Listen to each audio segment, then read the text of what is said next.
we're going to be doing some work with inside passing today. We started on that on Thursday. We're going to go further into that today. The main guard I want to kind of focus, main guards actually, that I kind of want to focus everything around is half guard and butterfly half.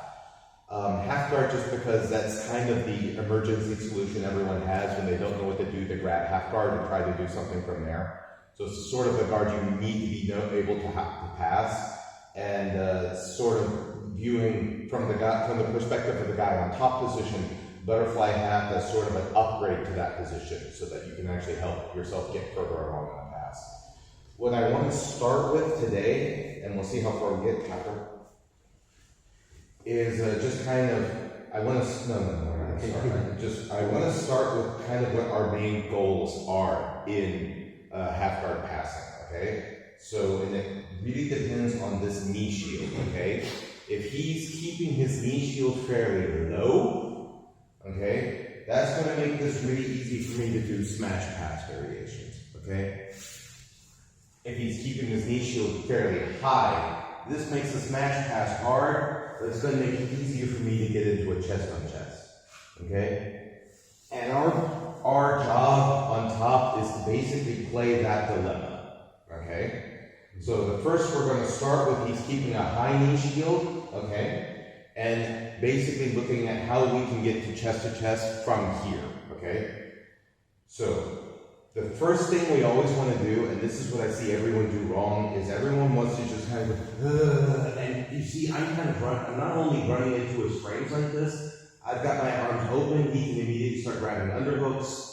Yeah, exactly. He can start going into his attacks, okay?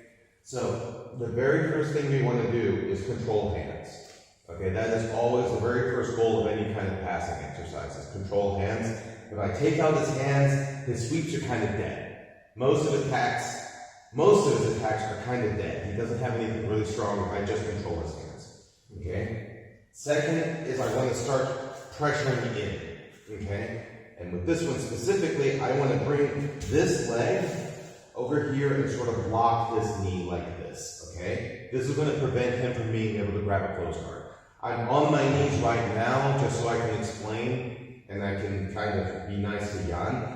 But when I'm doing this, I just want to be on my toes, on the balls of my feet like this, okay? This, now Jan feels more weight than if I do this. Huge difference, huh? Yes. Yeah, exactly, okay? So, our first thing we want to do to get chest on chest is we just start walking and getting the knee shield out of the way, okay?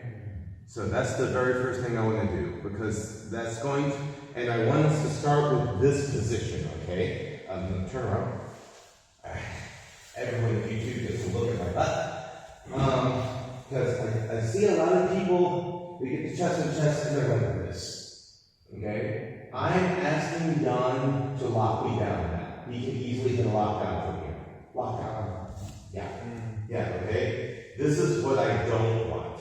Okay? Now, not to say there's nothing I can't do. We will work on how we will work on how to escape the lockdown. It's actually not that hard. We're pretty much in the here and now I'm out. But the thing is, it's an extra problem I have to deal with. Okay? If I come with my legs like this, yeah, he has the lockdown. Lockdown's dead. Okay? So this is just the first thing I want us to work on right now. We're going to take this step by step. We're just going to slowly add elements to coming into chest on chest. But this is the first thing I want to do. Okay? We start in a half guard with a high knee shield, okay? I don't care how you grip the hands, just make sure you get hands. Bring that knee to the leg so and start pressuring in, get your knees off the ground, okay? You should feel all of your weight, okay? Now we just start walking over. And really important is that in this case, my right foot is pretty much on the same line as his butt right now, okay? That's going to shut down the lockdown. He is not getting a lockdown from here. Okay? And this leg can be kind of out, act as an extra post. Okay, so clear what I want to see?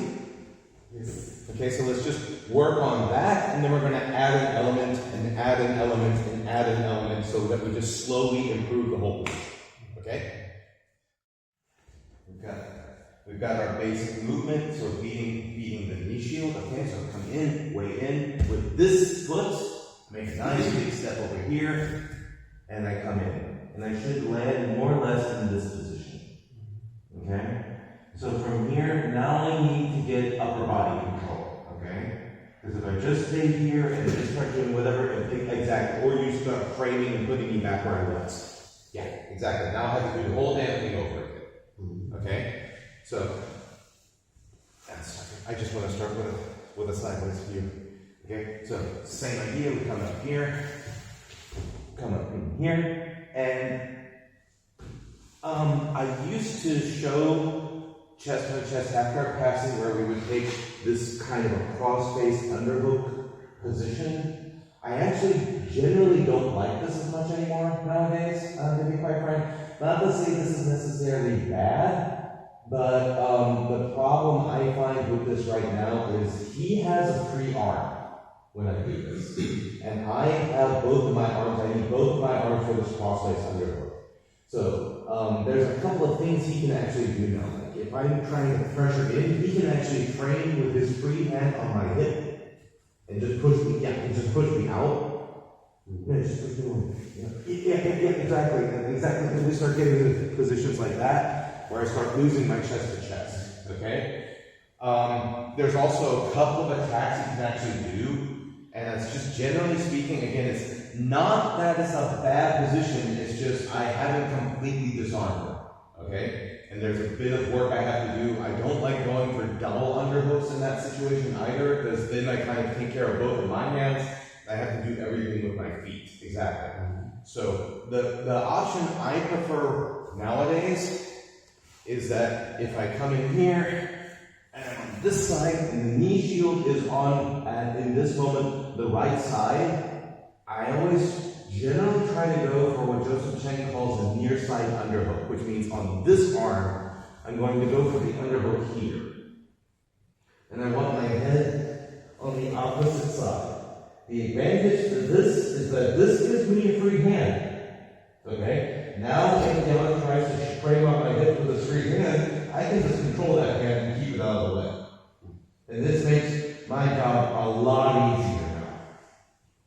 Yeah, exactly. It's a lot harder for him to reclaim his half guard. And I'm already able to start upgrading my position. I can start coming in and getting that pass. Okay? So, again, not to say you never want to do a cross-face underhook. It has its place, but at the same time, I feel right now that the underhook on the near side with the headlock is just superior. You just have a better control of your opponent in general. Okay? So now the next steps, the next clear step I want to see with this pass. Okay? So again, we start the same position. I come up here, nice big step, defeat the knee shield. Get my underhook, my head goes on the other side. And now, I'm going to do this in the other direction as well, so it's on tape. With the knee that's on the same side as the former knee shield, okay? I want to bring this foot to the ground and bring it up like this, okay? Now if Jan tries to do a wizard, or not a wizard, but a lockdown, it's impossible. Okay, and you can feel, actually, now you feel kind of like you're losing your half guard, don't you? You basically need to lock down on that leg as hard as you can. You don't have any other options. And I can easily start coming over here and passing this body. Okay? So don't worry about the pass right now. I just want to do getting into the position. Okay?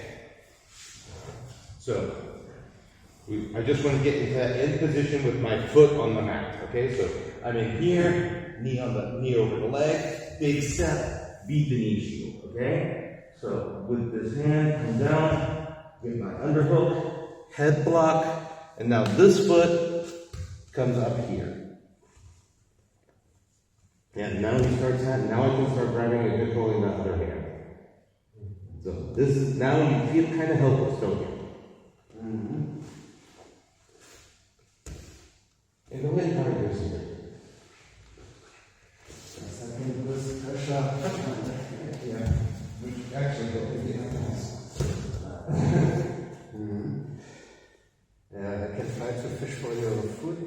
That makes it easier for you to pass.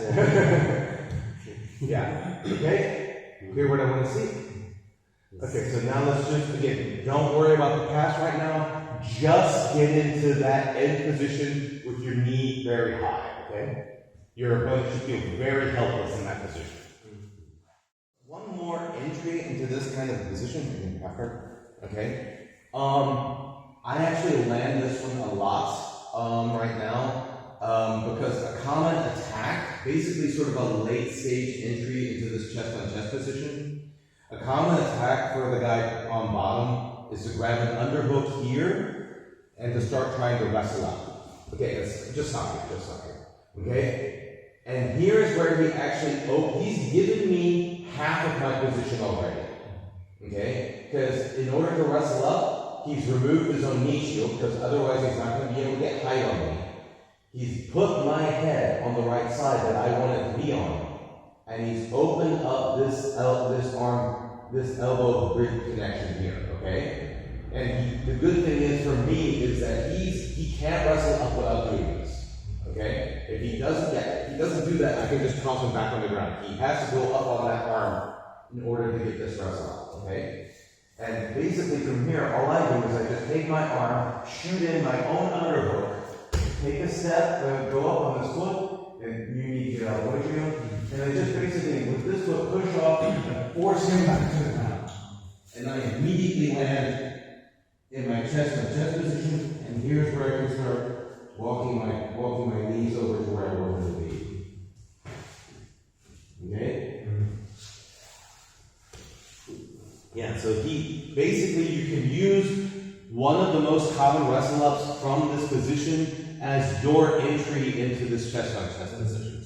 And the timing is actually not all that hard, because again, he can't do this wrestle-up without going up on that arm. Okay? In fact, sometimes, if I want to troll lower belts, I'll just kind of sit here like this. Yeah, exactly. The minute I see that coming, I just immediately shoot that arm in, and now I'm here. Okay? So, but really important is notice my foot is high, okay? My foot's here, and I'm not doing this. This is what I'm, yeah, exactly. You can see how he can immediately start displacing. My chest is facing the ground.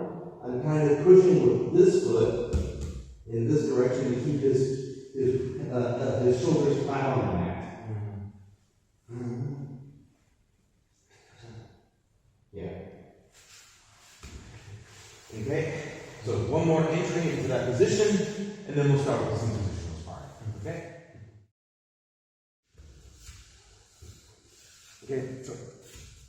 Okay, so we're in our position, and we're just going to start building the pass from here, okay? So we've been spending all of our time right now to just get in position, okay?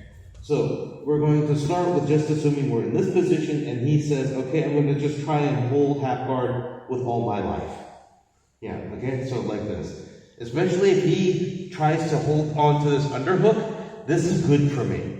Okay? Because now my free hand doesn't have anything keeping it from doing the pass. So all I need to do now is just go onto this knee, free my knee, and I can immediately not only pass, I pass directly to mount. Okay? So that's our first situation. If he's holding on to dear life with that underhook, that actually helps you. Okay, so don't think you need to, I have to get rid of this underhook. That's actually a benefit for you. Okay? So, again, our first situation. So we're here, come in here, shove that knee down. Bring my knee to the ground. I can pummel into its shin mount, or just go directly into the mount. Okay? Yeah. So that's kind of an optimal situation. It's something that's going to happen a lot, but it's not something you're going to be able to finish a lot, because most people aren't so dumb that they just say, he's getting mount. I guess I have to give him mount now. They will most likely do something to prevent you from getting that pass, but it's still a good attack to have to force a reaction in your opponent. So even though it's not a bad way to do things, but it's something you're not going to be able to hit as your first attempt, just because most people will try to block it, but in blocking it, they're going to open up other passes for you, okay? So just kind of get that practice, then we'll go into some of those other options.